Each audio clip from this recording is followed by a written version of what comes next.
மீன் குழம்பு நல்லா ருசியா தான் வச்சிருக்கோம். என்ன ருசி என்ன ருசி. அக்கா இந்த போட நல்லா இருந்தா பாரு. நல்லா தான் இருக்கேன். இப்பதான் சாப்பிடுறியா நீ?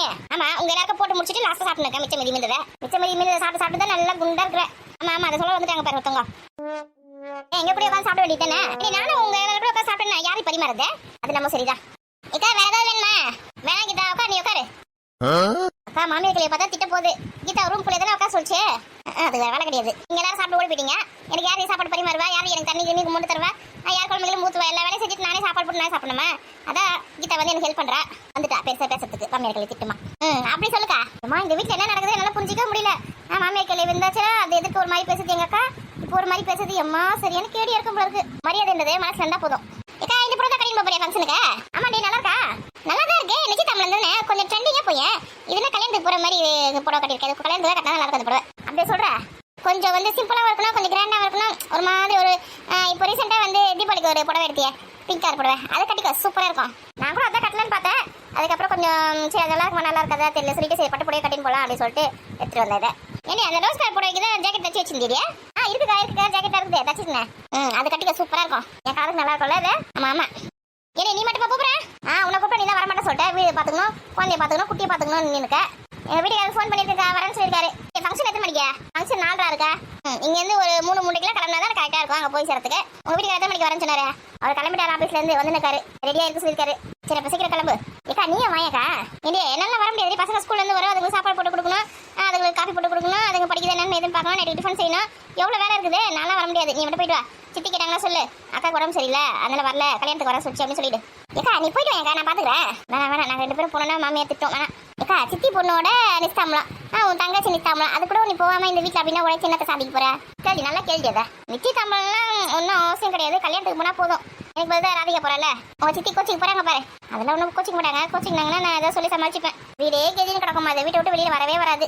சரி நீ பத்திரமா போயிட்டு பத்திரமா வா. சீக்கிரமா அங்க இருந்து கிளம்பு. ஃபங்க்ஷன் முடிஞ்ச உடனே புரியுதா? இருட்டுல 2 ஏறி வராதிங்க 2 பேரும். சீக்கிரமா பொழுதோட வந்து சேருங்க. சரி சரி. பசங்க ஸ்கூல் வந்த உடனே அதுங்களுக்கு எதாவது சாப்பிட்றதுக்கு ஸ்நாக்ஸ் கொடுத்துட்டு படிக்க சொல்லு. அதுக்கு ஹோம்ஒர்க்லாம் எதாவது சொல்லு. அதெல்லாம் நான் பார்த்துக்க. நீ கிளம்பு. உடம்பு எனக்கு யாரா கட்டி விட்டா கொஞ்சம் நல்லா இருக்கும். நான் வேணா கட்டி விடவா? நம்ம வேணாமா மாமியார் பார்த்தாங்கன்னு பிச்சு எடுத்துருவாங்க. நீலாம் வராத கிட்ட. ரொம்ப ஓவராதாக்கா பண்ணுது அவ. அப்படிதான் அவ. ராணி அக்கா ராணி இவ்வளோ தானே இருக்கா? அம்மாடி இவ்வளோ தானே இருக்கா? ராணி என்னக்கா நீ எனக்கு இந்த புடவை கட்டுறது கூட கொஞ்சம் ஹெல்ப் பண்ணடி. இவ்வளோ வயசாகுது அவனுக்கு ஒரு புடவை கூட கட்ட தெரியல. ஏடி புடவை கட்டுவடி. இந்த மாதிரி பட்டு புடவை இந்த மாதிரி ஃபங்க்ஷன் போகும்போது தான் நல்லா கட்டின்னு போக தெரியல. யாரா கூடமா வருது சரியாவே இருக்க மாட்டேது. ஏக்கா கதையை கேட்டீங்க புடவை கட்ட தெரியலையா? ஏய் புடவை கட்ட தெரியலன்னு ஒன்று சொன்னேன். ஃப்ளீட்லாம் வைக்க தெரியல எனக்கு. டைம் பண்ண மாதிரி அப்படியே கட்டுறாங்க பாரு. அந்த மாதிரி எனக்கு கட்டி விடு. அந்த மாதிரிலாம் எனக்கு கட்ட தெரியாது. எனக்கு சாதாரணமாக தான் கட்ட தெரியும். ஏமா ஏதோ ஒன்று கட்டி விட்றி வந்து இந்த புடவை கட்டின்னு போறேன். இந்த புடவை அடி தீபாவளிக்கு வாங்கினேன். அந்த ரோஸ் கலர் புடவை பிங்க் கலர் புடவை அதை கட்டி போறேன். அதெல்லாம் ஈஸியாக கட்டிடலாம். இந்த மாதிரி போய் பட்டு புடவை கட்டாதான் ரொம்ப கஷ்டம். கட்டி வரேன் போ. சரி நான் வந்து ரெடி ஆகிட்டு கூப்பிட்றேன் வேணா. போ. ஒரு நிச்சயத்தமிழ் ஃபங்க்ஷன் போகிறதுக்கு என்ன சிலுப்புறா பத்தியா? ஏமா ஃபங்க்ஷன் வந்து இவளுக்கு நடக்கிற மாதிரி உட்காந்து வேடிக்கை பார்த்துட்டு சாப்பிட்டு வர போறேன். அதுக்கு ஆட்டம். சரிக்கா டிஃபனுக்கு வந்து இட்லி மாவு அரைக்கிறதுக்கு அரிசி போட வைக்க சொன்னேன். எவ்வளோ அரிசி போடுறத? புழுங்கு அரிசி 4 அழகு போட்டுக்கிறீ. அதே மாதிரி பச்சரிசி 1 அழகு போட்டுக்கோ. அந்த மாதிரி கணக்கு பண்ணி 1 கிலோ வந்து 5 அழகு வந்து 1 கிலோ வரும் நமக்கு. அந்த மாதிரி 3 கிலோ ஊற வைக்கணும். அப்போ வந்து 12 அழகு வந்து புழுங்கு அரிசி போட்டுக்கோ. என்ன 3 அழகு வந்து பச்சரிசி போட்டுக்கோ. அப்போதான் இட்லி தோசைலாம் நல்லா கரெக்டாக வரும் அந்த மாவு. சரி வெந்தயம் அரிசி கூட ஊற வச்சுவா. வெந்தயம் வந்து தோலை போட்டுக்கோ. சரிக்கா. இங்கே பாரு பச்சரிசி வந்து கொஞ்சம் நல்லா வெள்ளையாக தான் இருக்குது. புழுங்கு அரிசி தான் கொஞ்சம் லேசாக கலராக இருக்குது. அதனால் என்ன பண்ணுறேன்னா கொஞ்சம் கல் உப்பு போட்டு நல்லா ஒரு 4 வாட்டி 5 வாட்டி நல்லா கழுவிக்கும் அரிசியை. அப்போ தான் அரிசி வந்து நல்லா படப்படன்னு வெள்ளையாக வரும். இட்லி நல்லா வெள்ளையாக இருக்கும். இல்லைன்னு வச்சுக்கேன் அந்த ரேஷன் அரிசி வாசனை அடிக்கும். ஒரு மாதிரி மங்கலாக இருக்கும். உப்பு போட்டு நல்லா 4 வாட்டி 5 வாட்டி நல்லா தேய்ச்சி கழுவே. நல்லா வெள்ளையாக பட்டாட்டம் ஆகிடும். வாசனை எதுவும் வராது. நல்லா வெள்ளையாக இருக்கும் மாவும். சரிக்கா. உளுந்து எப்படி ஊற வச்சுவா? உளுந்து வந்து ஒரு 1/2 மணி நேரம் 1 மணி நேரம் ஊறினா போதும். அரிசி தான் ஒரு 3 மணி நேரத்துக்கு மேலே ஊறணும். 4 மணி நேரம் 5 மணி நேரம் ஊறினா தான் நல்லா மாவை வரும் அரைக்கிறதுக்கு. புரியுதா? உளுந்தி ஊற வைக்காத. கிட்ட போய் மாவு அரைக்க ஆரம்பிக்கிறதுக்கு முன்னாடி ஊற வச்சுக்கலாம். சரிக்கா. கீதா வயிறு வலி எப்படி இருக்கு உனக்கு? இப்போ கொஞ்சம் பரவாயில்லக்கா. என்னக்கா எத்தனாவது ரவுண்டு சாப்பாடு? நானே இப்போ தான் ஃபர்ஸ்ட் ரவுண்டு சாப்பிட்றேன். நாங்கெல்லாம் சாப்பிடும்போது ஒரு வாட்டி சாப்பிட்டேன். இப்போ 2வது சாப்பிட்டுங்க. ஃபர்ஸ்ட் ரவுண்டு சொல்கிறேன். நீங்க சாப்பிடும்போது நான் இங்கே சாப்பிட்டேன். உங்களுக்கு பரிமாறி உட்காந்து நீ நான் அப்படியா? கவனிக்கவே இல்லை நான். ஆனால் உன்னால மட்டும் தான் இதில் எப்படி முடியுதுன்னு தெரியல. என்னது? எல்லாரும் சாப்பிடும்போது கூட உட்காந்து சாப்பிட வேண்டியது தானே? எல்லாருக்கும் போட்டுட்டு அவங்க சாப்பிட்ற வாயை பார்த்துட்டு அதுக்கப்புறமா கடைசியில் உட்காந்து சாப்பிட்றேன். இதெல்லாம் என்னால் முடியவே முடியாது பண்ணுச்சுமா. எனக்கு அது பழகி போச்சு. எனக்கு நாம டவுட்டாக இருக்குது. உனக்கு பசிக்காதா? ஏன்னா கிச்சன்லேயே தட்டில் போட்டு சாப்பிட்டு ஒரு ரவுண்டு முடிச்சுட்டு இங்கே எதுக்கு வந்து சாப்பிடாத மாதிரி ஆக்ஷன் பண்ணுறியா? அரிசி ஊற வச்சு போட்டோமாக்கா. இப்போ அவளுக்கு டைம் ஆகுது. முதல்ல புடவை கட்டி விட்டுட்டு வந்து அதுக்கப்புறமா அரிசி ஊறவை. நைட்டு 8 மணிக்கு தான் அரைக்க போறோம். சரி இப்போ கட்டி விட்டு வந்துடுறேன். வரலாம் இல்லையா? இந்த வரேன் 7 கழுத வயசு மட்டும் ஆகுது. 2 பிள்ளைங்களை பத்துக்கிட்டு இருந்து ஒரு புடவை கட்ட தெரியல. இவரு வந்தன்னு வச்சுக்கேன் அவ்வளவுதான் உனக்கு. கேட்டுச்சா பேசுறது? சும்மா என்ன நடக்குதுங்க? ராதிகாக்கு புடவை கட்டி விடணுமா ஃபங்க்ஷன் போதுல? அதுக்கு தான் நல்லா புடவையே கட்டது கிடையாது, பெரிய தொல்லை.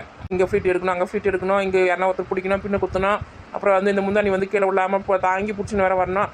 தொல்லை. அதுக்கு தான் பேண்ட் சட்டை போட்டோம்னு வச்சுக்கோ, நிம்மதியாக போனோமா வந்தோமா நடந்தோமா ஓடணுமா தாவணமான்னு இருக்கலாம். புடவை கட்டி நடக்க கொடுக்குமா இருக்குன்னா ரொம்ப கஷ்டம். சரிக்கா, நான் ஸ்கூலுக்கு போயிட்டு வந்துடுறேன். இந்த மணி ஆச்சு இதுக்குள்ள? ஆமா, குட்டி பசங்களுக்குலாம் சீக்கிரமா விட்டுருவாங்கல்ல, போய் அதுங்களை போய் கூப்பிட்டு வந்துடுறேன். இந்தியா ஸ்கூல்ல இருந்து கிளம்பும் போது என் பொண்ணோட பேக்ல வந்து இந்த பென்சில் அந்த டப்பா அதெல்லாம் கரெக்டாக தான் பாத்துக்கோ. என்ன ஸ்கூல்லேயே விட்டுட்டு வந்துருவா வாட்டர் கேன்லாம். ம். வேற யாரோட பென்சில் ஏதாவது எடுத்துன்னு வந்துச்சுன்னா பரவாயில்லையா, எடுத்து வந்துருவா அப்படியே இல்லை கொடுத்துட்டு வந்துருவா ஸ்கூல்லையா? ஏண்டி அவ வேற யாரும் எடுத்துட்டு வர மாட்டாடி, அவ பொண்ணே தான் விட்டுட்டு வந்துருவா. ஓ, உன் குழந்தை உன்ன மாதிரி கிடையாதா? என்ன மாதிரி கிடையாது, அது என்ன மாதிரி தான் பக்கத்துக்கு தெரியல, என்ன மாதிரி இருப்பாரு. அது இல்லை, நீ எல்லாம் மற்றவங்க பொருள் ஆட்டையை போட்டுன்னு எடுத்துன்னு வந்துருவேன். உன் பொண்ணுக்கு அது மாதிரி எடுத்துன்னு மாட்டேங்குது. திமிரா, நான் எப்படி மத்தவங்க பொருள் ஆட்டை போட்டேன்? நீங்க ஆட்டையை போட்டதே கிடையாது. இக்கா பாருங்க, நான் யார் பொருள் ஆட்டை போட்டேன்? அவன் சும்மா கிண்டல் பண்றாடி. சரி, மடமன் சாப்பிட்டு எழுந்துரு, அப்படியே உட்காந்துன்னு இருப்ப. எங்க சாப்பிட வரீங்க? ஒருத்தர் வந்து பேசி இருந்தா நான் எங்க இருந்து சாப்பிடுறது? சாப்பிட்டு ஸ்கூலுக்கு போகிறதுக்கு 10 நிமிஷம் டைம் இருக்கு. இன்னும் 10 நிமிஷம் கழிச்சு தான் கிளம்ப போறேன். சாப்பிடு. மீன் குழம்பு நல்லா இருக்கா? நல்லா இருக்குடி. அவன் நம்ம வச்சு கொடுத்த மாதிரி கேட்டுன்னு காப்பாரு. நான்லாம் சமைச்சு நீங்களாம் சாப்பிடணும், தயவு செஞ்சு ஆசையாக படாதீங்க. அன்னைக்கு ஃபுல்லாக பட்னி தான் இருக்கணும். ஆமாங்க சார். பர்மிஷன் போட்டு தான் சார் வந்துட்டேன், வீட்டுக்கு வந்திருக்கேன் சார். முக்கியமான ஃபங்க்ஷனுக்கு உனக்கு போனோம், அதனால தான் சார் பர்மிஷன் போட்டேன். காலையில் சீக்கிரமாக வந்துடுவேன் சார். ஆமாம், ஃபங்க்ஷன் வந்து போயிட்டு நைட்டுக்கே வந்துடுவேன் வீட்டுக்கு. நாளைக்குலாம் ஃபங்க்ஷன் எதுவும் கிடையாது. ஆமாம். 3 நாள் கல்யாணம் கிடையாது சார், இது நிச்சயதார்த்தம் தான். கல்யாணம் வந்து 2 மாதம் கழிச்சு தான் வைக்கிறாங்க. அப்போ தான் 3 நாள் லீவ் போடுவேன். இப்போ வந்து நான் போயிட்டு வந்துடுவேன் உடனே. சார், அந்த பில்டிங்கை என்கிட்ட கொடுத்துட்டீங்களா சார்? நான் ஃபுல்லாக பெயிண்ட் வேலை முடிச்சு நான் தரேன் உங்ககிட்ட. நீங்கள் கொலைப்படுறீங்க? ஆமாம், கிரகப்பிரவேசம் டேட் குறிச்சிருங்க. காலதாமதம் எதுவும் ஆகாது. 2 ஆள் கூட போட்டு கூட நான் சீக்கிரமாக முடிச்சு கொடுத்துருவேன் உங்களுக்கு. சரி, வைக்கிறீங்களா சார்? இன்னும் 2 பில்டிங் எக்ஸ்ட்ரா நீங்கள் கான்ட்ராக்ட் எடுத்து கொடுத்தீங்கன்னா கூட நான் முடிச்சு கொடுத்துருவேன். எனக்கு அதுக்கு தகுந்த மாதிரி நான் ஆளுங்களாம் வச்சுருக்கிறேன், நல்லா கைத்தரமான ஆளுங்க. ஆமாம், சூப்பராக வேலை முடிச்சு கொடுத்துருவாங்க. சம்பளம்லாம் கூடலாம் கேட்க மாட்டாங்க சார். எப்போ நார்மலாக எனக்கு கொடுக்குற சம்பளம் தான். என்ன மாத சம்பளம்லாம் வாங்க மாட்டாங்க, வார சம்பளம்னா தான் வாங்குவாங்க. சனிக்கிழமைனா கொடுத்துருங்க சம்பளம்.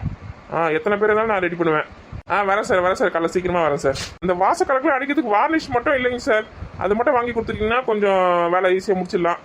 வாங்கி வச்சுருங்க. அதில் வந்தவொடனே அடிச்சிடுவேன். ஏக்கா, இந்த என்ன ஆஃபீஸில் வேலை செய்யறாருன்னு சொல்லியிருந்தாங்க, இது என்ன பெயிண்ட் டிரைவரு? பில்டிங் கட்ட ஆபீஸ்ல வேலை செய்யறாரு இவரே. அப்போ இவர் ஆஃபீஸர் இல்லையா? பெயிண்ட் அடிக்கிற கான்ட்ராக்ட் செய்யறாரு. இவர் ரெடியானாலாம் இல்லையான்னு தெரியலையே.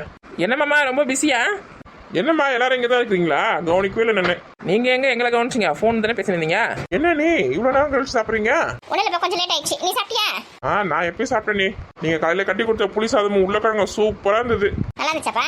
உங்களுக்கு பிடிக்குமே தான் செஞ்சேன். நாளைக்கு வந்து தயிர் சாதமும் கருணக்கிழங்கு வறுவலாம் கொடுங்க. நீங்க கருணக்கிழங்கு வறுத்தீங்க வச்சுக்கோ, மீனே தோத்துரும், அவ்வளோ சூப்பரா இருக்கும். அவ்வளோ நல்லா இருக்கா? மீன் குழம்பு தான் வச்சிருக்கேன், காரப்பொடி மீனே சாப்பிட்றியா? வேணா நீ நைட்டுக்கு வந்து சாப்பிட்றேன். ராதிகா கிளம்பிட்டாளா?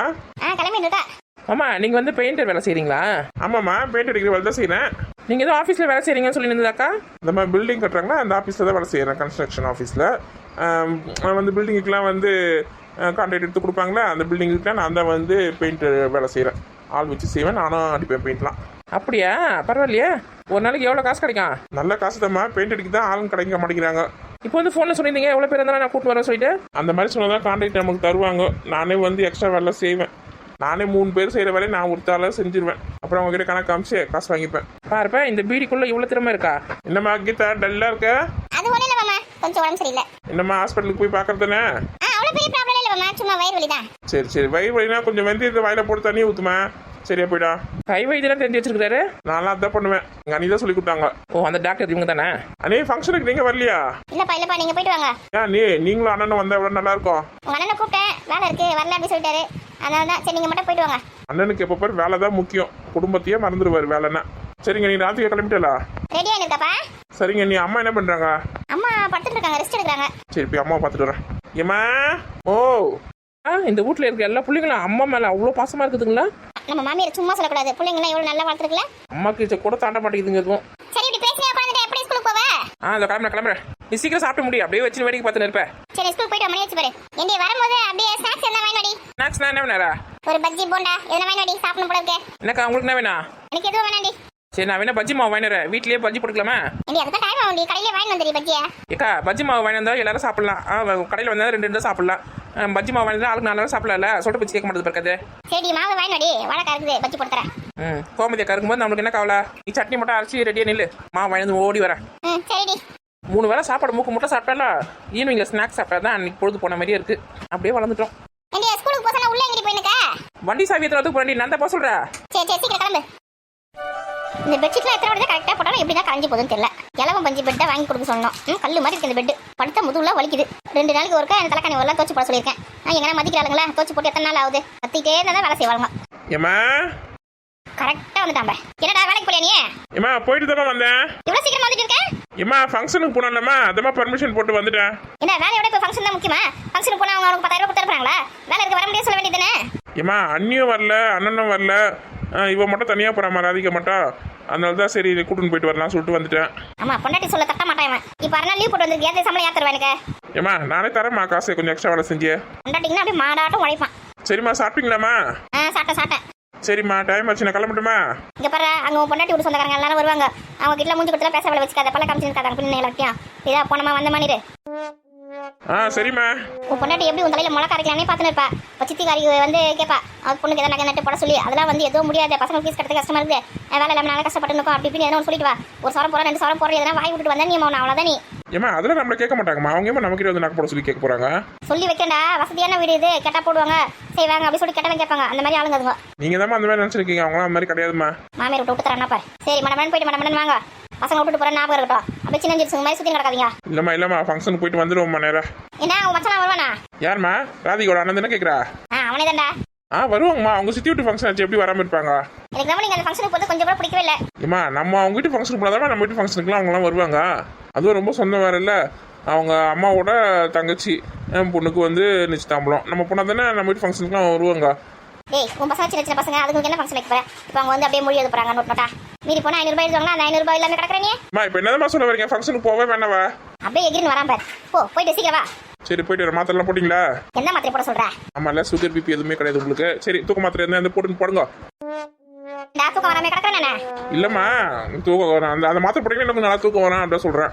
கிடக்க மாதிரி எதுவும் பேசி கிடக்குறா. தேவையில்லாத மாத்திரலாம் போட்டா போய் சேர்ந்துரும்டா. சரி அப்போ போடாதீங்க. நான் பெத்தது ஒன்று ஒரு விதமா இருக்குது. அது ஒரு விதம் இது. அம்மா ஃபங்க்ஷனுக்கு நீங்களும் வரலாம்ல? இப்போ நீங்களே முதல்ல எதுக்கு போறீங்க கேட்டீங்க. இப்போ நான் வர வரணுமா?